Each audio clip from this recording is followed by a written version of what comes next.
Well, hello again. It's Kevin Duclairon at Portland, Oregon. It's 2 o'clock in the morning, and I'm waking up to this right here. The police department stopping somebody outside of this. Looks like a parking lot, and on my right is a Microsoft store, and on my left is the foot traffic store. And behind me is 3rd Avenue, and right here is a Taylor, and here I am here, and it was pouring rain, so I took shelter into this staircase right here, because when you stand underneath the door of any of these stores or anywhere, the water has a tendency to jump. The water has a tendency to get you wet, so I decided to park myself here. And I guess apparently I fell asleep while I was sitting on the stairs. It's kind of cold out here this morning. I was at McDonald's for a couple of hours and trying to study, and I couldn't do it because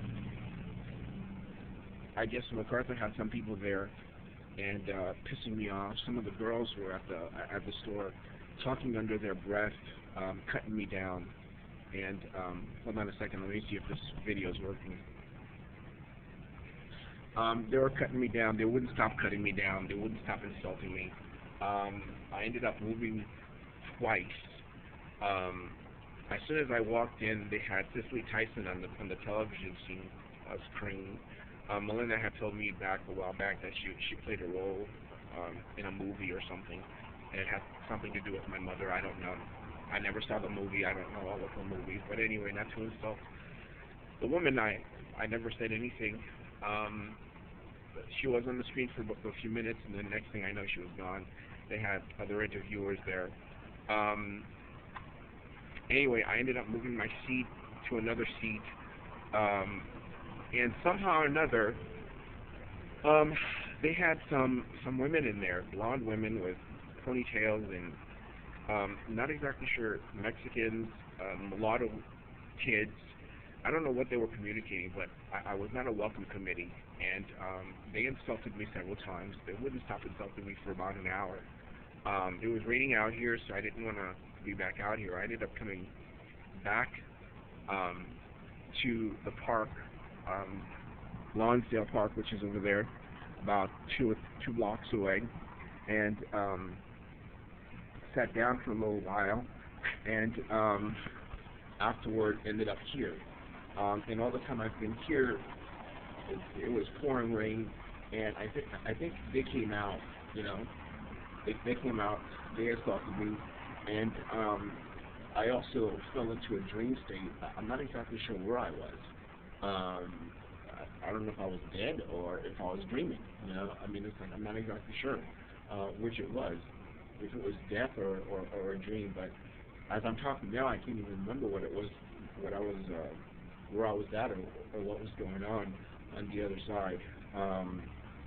Maybe I'll remember and tell you guys later.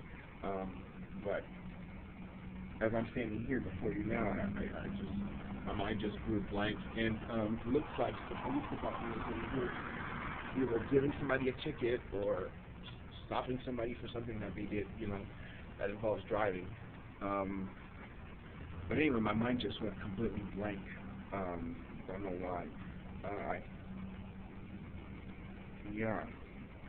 Went to IKEA yesterday, and both on the way there and back, I blacked out, and they came out.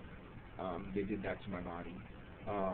And so it's an ongoing thing where I'm not exactly sure if I'm supposed to be happy that they're doing that to my body or sad that they're doing it, because what they're claiming is that they're waking me up. In other words, they're the ones that are waking me up, and when they wake me up, I'm thinking, well, this doesn't make any kind of sense, that these are the only people there on the train to wake me up. So it's really kind of a confusing thing that's going on right now. my body is sleeping or falling asleep, and I guess McCarthy's supposed to be the person that's waking me up or bringing me back. I don't know. I'm not exactly sure. But I don't understand how sexual assault is involved in this. You know, the oral sex part, I don't see how it's involved, and I told this to 911 several times. And this is where, you know, my genitals in pain, and I can feel it, and I'm running to the bathroom to use the restroom. Well, I think tonight they woke me up in the police department, decided to park itself right there, and here I am, you know, making another video, not really understanding. Right before I fell asleep, and strangely, a car with an Asian woman stopped right here. This is the second time that I was assaulted. A car with a white car stopped right there, and an Asian woman got out, went up the stairs, and I never saw her again. When I woke up, I knew I had been assaulted. I didn't remember if I called the police or not. But then afterwards, it started pouring rain, like it is starting to rain right now. And then I fell asleep again. It's been a real strange night. These occurrences, because Gabriel is still in the background, she's not free yet, and MacArthur is still in the background. I was cursing him out. I was so angry at the fact that those people had been sent to McDonald's to harangue me, and I wouldn't stop cursing him out because I was so pissed off at the fact that I couldn't, you know, it's raining, it's October, I still can't rent an apartment. They won't rent me an apartment. As soon as, this is what they're doing now, they're giving me the opposite of everything that I need or everything that I want. So if, you know, I go to if like a TPI, if I go to one of the counselors and ask them for assistance, they'll give me the opposite assistance that I'm supposed to, that I'm asking for. I'm not exactly sure why. Somehow or another, they've hired some people to work for TPI, but they're not real workers. It's a real strange situation.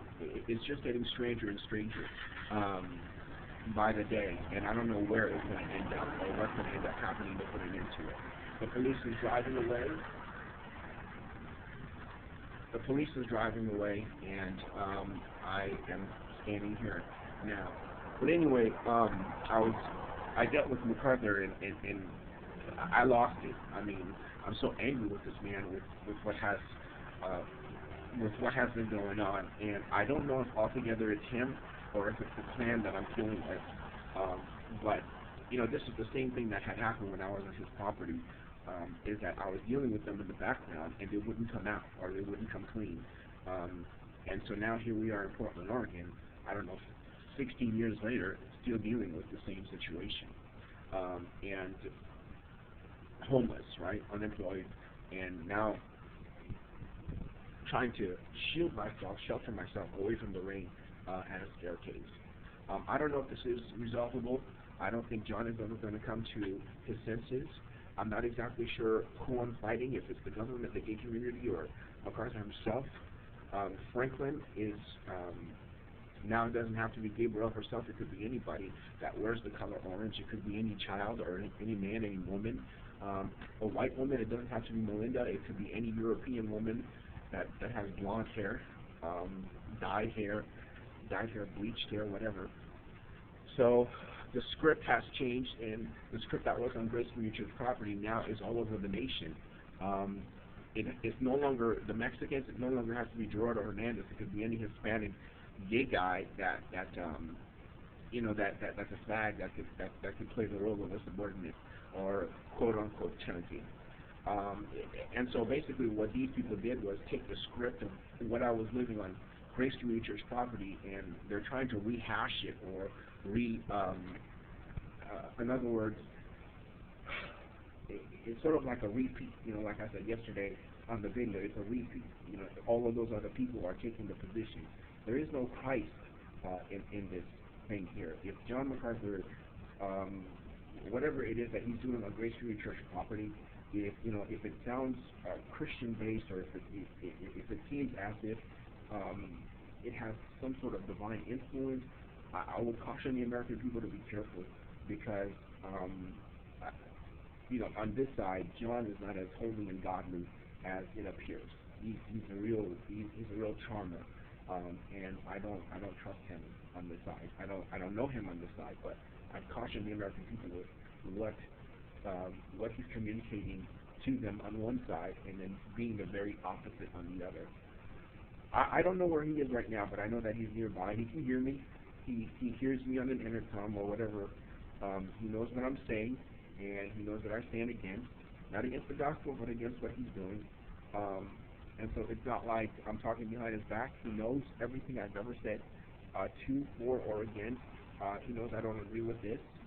So it's not like, he might, if you call him up, he might say, what are you talking about? We've never had anybody like that in our church, But I would caution you. Yesterday I was preaching at the Pioneer Square, and somebody, a blonde woman, or a woman with gray hair, stopped by behind me and corrected me and told me that I was teaching heresy, out of nowhere. And so strange things are happening, but and yet I can't seem to keep going with my life. I was told that I was clinically dead, and that MacArthur's the one that keeps bringing me back. I'm not exactly sure how he's doing that. There are things about the Christian faith that I do not know yet. I don't know if it is God's will for me to know it, but